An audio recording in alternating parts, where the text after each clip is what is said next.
2026 ലോക പരിസ്ഥിതി ദിനത്തിൻ്റെ ആതിഥേയത്വം വഹിച്ച രാജ്യമാണ് Azerbaijan. Theme inspired by nature for climate for our future എന്നതായിരുന്നു.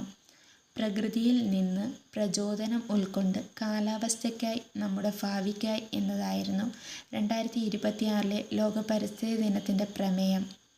2025 ലോക പരിസ്ഥിതി ദിനത്തിൻ്റെ ആതിഥേയത്വ രാജ്യമൊക്കെ പ്രീവിയസ്ലി റിപ്പീറ്റഡ് ക്വസ്റ്റ്യൻ ആണ്. അതുകൊണ്ട് തന്നെ അതും കൂടെ ഒന്ന് നോക്കാം. 2025 ലോക പരിസ്ഥിതി ദിനത്തിന് ആതിഥേയത്വം വഹിച്ച രാജ്യമാണ് റിപ്പബ്ലിക് ഓഫ് കൊറിയ അല്ലെങ്കിൽ സൗത്ത് കൊറിയ.